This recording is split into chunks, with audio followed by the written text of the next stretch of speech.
Anna sat by the window in her small apartment. The rain was falling softly outside. It was quiet.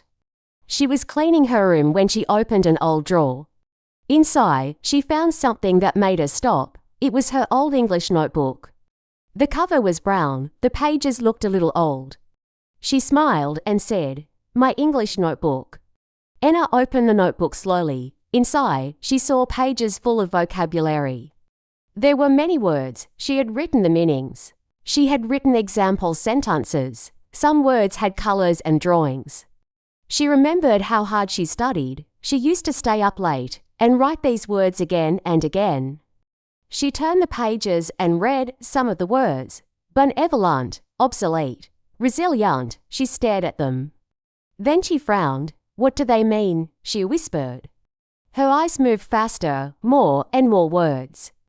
But she could not remember most of them. Her smile disappeared. She felt sad. She closed the notebook slowly. "I don't believe it," she said. "I worked so hard. I studied every night.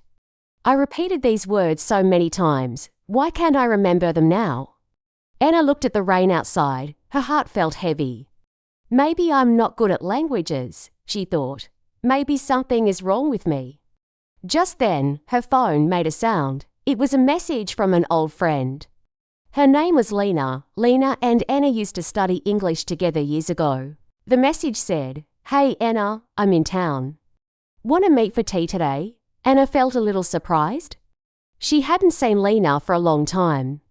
But she liked the idea. She needed a break. She replied, "Yes, I need tea. And maybe some hope." A few hours later, Anna sat in a small cafe. The place smelled like coffee and cake. It was warm inside. Lena walked in. She looked different now. Her eyes were bright. She smiled with confidence, and when she spoke, her English was clear and natural. They talked about many things. They laughed. They shared stories. But after some time, Anna became quiet. She looked at Lena and said, "Can I ask you something?" Lena nodded. Anna said, "Do you still remember the words we used to learn?" "I found my old notebook today, but I couldn't remember most of the words. I feel like I wasted my time. I feel like I failed." Lena looked at her gently. She didn't laugh. She didn't say, "It's okay." She simply said, "Anna, I used to feel the same." Anna looked up. "Really?" Lena nodded. "Yes, I also forgot many words. I used to study 20 new words every week. I wrote them again and again, but after some time, I forgot most of them. I was tired. I felt stupid." Anna's eyes opened wider. "So what did you do?" she asked. Lena smiled. "I changed my way of learning. I stopped collecting words. I started living them." Anna looked confused. "What do you mean?" Lena leaned forward and said slowly, "It's not about how many words you write. It's about how you feel the words, how you use them, how you speak them. You don't need to learn hundreds of words. You just need to truly connect with a few words each week. That's how you remember them." Anna stayed silent for a moment. Then she said, "That's different. I never thought of it that way." Lena nodded. "Most people don't. But when I changed my method, everything became easier. Words started to stay in my mind. Speaking became more natural. I didn't feel afraid anymore." They finished their tea. Anna walked home alone. The rain had stopped. The sky was still grey, but her heart felt lighter. Something was changing inside her. When she got home, Anna sat at her desk. She looked at the notebook again. She didn't feel sad now. She felt curious. She opened a clean page at the back. She picked up a pen and wrote in big, clear letters, "Don't memorize words. Live them." Then she smiled. Not because she had the answer, but because she had a new beginning. She knew the journey would not be easy. But now she had a new path, a smarter way, a human way. She was ready to try again, not with fear, but with feeling. The next morning, Anna woke up early. The rain had stopped. The sky was still cloudy, but her mind felt more clear than before. She made some tea and sat at her small desk. Her old notebook was still there, but now it didn't feel like a failure. It felt like the beginning of something new. She remembered what Lena said, "Don't collect words, live them." Anna picked up her phone and sent a message to Lena. She wrote, "Can you teach me how you learn words now?" A few minutes later, Lena replied, "Yes, I have a simple challenge. It's called the 5-Day Speak and Feel Challenge. Are you ready?" Anna replied, "Yes, I'm ready." On day 1, Anna received her first task. It was very different from anything she had done before. The message said, "Choose 3 new English words, but don't just write them. Draw them, make pictures, use your imagination." Anna was surprised. Draw the words. That sounded strange, but she wanted to try. She picked 3 words: umbrella, rush, and joyful. She sat down with a pencil and drew a small picture for each one. For umbrella, she drew herself walking in the rain with a big red umbrella. For rush, she drew people running to catch a train. For joyful, she drew a girl dancing in a park with music in the background. She looked at the pictures and smiled. They were not perfect, but they made her feel something. She didn't just see the words, she felt them. On day 2, Lena sent her a new task. The message said, "Now use your 3 words in a short story. Say it out loud, use your voice, make it fun." Anna stood in front of her mirror. She took a deep breath and said, "It was raining hard. I had my red umbrella. I was rushing to catch the last train, but I felt joyful. I was going to Paris to meet my best friend." She laughed. The story was short and simple. But she liked it. She said it again and again. Each time, the words felt more natural. On day 3, the challenge was about feelings. Lena wrote, "Choose 3 new words. Use them to talk about your feelings today. Record your voice if you can." Anna chose 3 new words: confused, hopeful, and brave. She opened her voice recorder and said slowly, "Today I feel a little confused. English is hard, but I also feel hopeful because I am learning in a new way. And I feel brave because I didn't give up." She listened to the recording. Her voice was not perfect, but it was honest, and it made her proud. This was her voice, in English, expressing something real. On day 4, the task was to tell another story using 3 more new words. This time, she had to record herself again and reflect on her progress. She chose the words curious, excited, and nervous. She told a short story about going to her first English speaking event in the city. She said, "I was curious, so I signed up. But I was also nervous, so many people were there. I didn't know what to say. But I said hello to one person, then we talked. I felt excited, I spoke English, and they understood me." She played the recording. Her voice was stronger than before. She was smiling as she listened. The words were not just in her notebook. They were in her voice, in her memory, in her life. On day 5, Lena gave her the final challenge. The message said, "Use 3 new words in a real conversation. Call me and use them when we talk." Anna felt nervous, but she was ready. She looked at 3 new words: determined, reflective, and expressive. Then she called Lena. When Lena answered, Anna smiled and said, "Hi Lena, today I feel determined. I want to continue learning. I've also been reflective. I think a lot about why I want to speak English. And I feel more expressive. I can show my feelings better now." Lena said, "Anna, I'm so proud of you. This is the best English I've ever heard from you. You're not just saying words.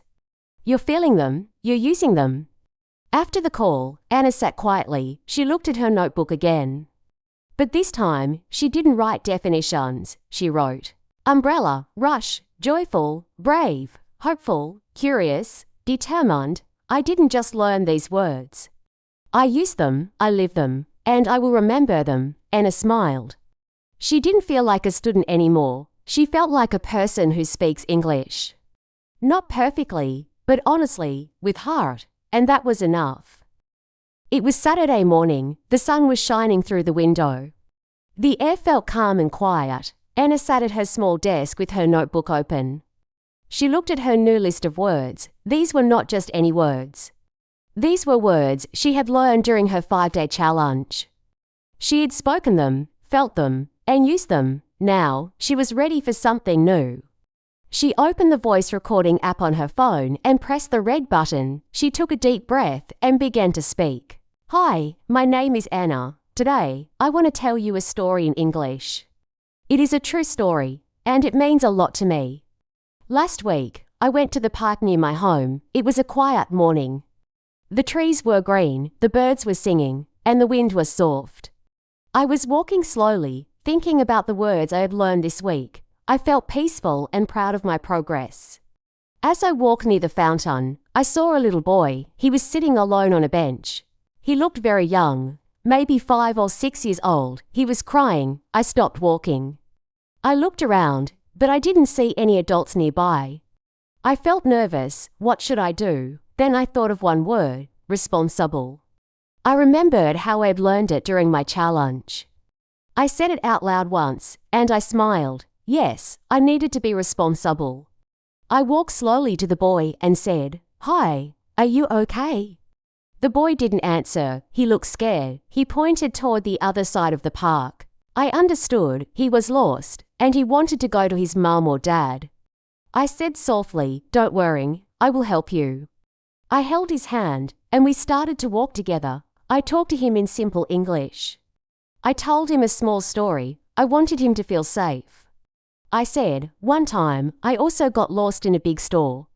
I was scared, but someone helped me, just like I'm helping you now." The boy looked at me and gave a small smile. I felt joyful in that moment. He didn't say much, but he was not crying anymore. After a few minutes, we saw a woman running toward us.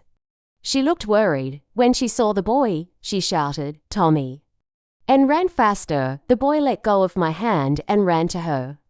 She hugged him tightly. The woman looked at me with tears in her eyes. She said, "Thank you so much." I was looking everywhere for him. I smiled and said, "No problem." "He is very brave," she said. "Thank you again," and I walked away. As I walked back home, I thought about what had just happened. I used English, not just in my head, not just on paper. I used it to help someone. I used it in real life. I felt proud. I felt strong. I felt like my words had power. Later that evening, I wrote the story in my notebook. I wrote it in English. I used the words I had learned: responsible, nervous, joyful, brave, helpful. They were not just words anymore. They were part of my memory, part of my experience. I also wrote one sentence that I want to remember forever. I wrote, "When I use words to help someone, I never forget them." Now, I want to give some advice to other people who are learning English like me. First, don't worry if you forget words sometimes. That is normal. It happens to everyone. What matters is how you use the words you remember. Try to use them in a real way. Use them to talk about your feelings. Use them to tell a story. Use them in your life. Second, don't just write words in a notebook. Speak them, say them out loud, make them part of your day. Talk to yourself if you need to. Talk to a friend. Or just talk to your mirror. It all helps. Third, try this idea. Every day, choose 3 new words. At the end of the day, record your voice and tell a small story using those words. It can be funny, sad, happy, or simple. It doesn't matter. What matters is that it is your story. When the words are part of your story, you will remember them longer. Learning English is not about being perfect. It is about being real. It is about connection. It is about using words to share your life, your ideas, and your heart. So speak it, feel it, own it. This is how I learn English now. Not just from books, but from life. And I hope you can do the same. Anna's story is simple, but powerful. In the beginning, she felt lost. She had worked so hard to learn English, but she still forgot many words. She felt like a failure. She thought maybe her memory was weak, or maybe she was not smart enough. But everything changed when she met Lena. Lena showed her a new way, a human way, to learn English. Not by memorizing, but by feeling. Not by writing words again and again, but by speaking them, using them, and living them. Through the 5-day challenge, Anna learned to connect with words. She stopped trying to learn too many words at once. She chose just a few words each day. She used pictures, stories, feelings, and her own voice. She practiced with honesty, not fear. Slowly, something beautiful happened. The words became real, they stayed in her mind. They came out naturally when she spoke, and finally, she used those words to help someone in real life, a little boy who was lost in the park. That moment showed Anna that learning English is not about being perfect. It's about connection, it's about helping, sharing, and growing. So, what can we learn from Anna's journey? The lesson is this: learning English is not just about memory, it is about meaning. When you connect words to your life, your feelings, and your actions, you will remember them better. Don't just study words, use them, speak them. Make them part of your story. You don't need to be fast. You don't need to be perfect, you just need to be real and consistent. A little progress each day is more powerful than a big effort once in a while. Now, congratulations, you have just finished listening to a full English story. That means your listening skills, your understanding, and your focus are getting stronger. You are improving step by step. Be proud of yourself. Let's check how well you understood the story with a fun little question. Why did Anna feel joyful at the park? A. Because she remembered all the words in her notebook. B. Because she helped a lost boy find his mother. Write your answer in the comments, just type A or B. If you enjoyed this story, please subscribe to the channel to support us. Your support gives us the energy to keep making more useful and beautiful stories to help you learn English. And if you feel this story helped you, please consider donating a small amount. We're doing this for free, with love, and it takes time, energy, and care. Your donation helps us continue creating quality content for learners around the world, especially during this early and difficult stage of building the channel. Thank you so much for being here. And always remember, you don't just learn English, you live it.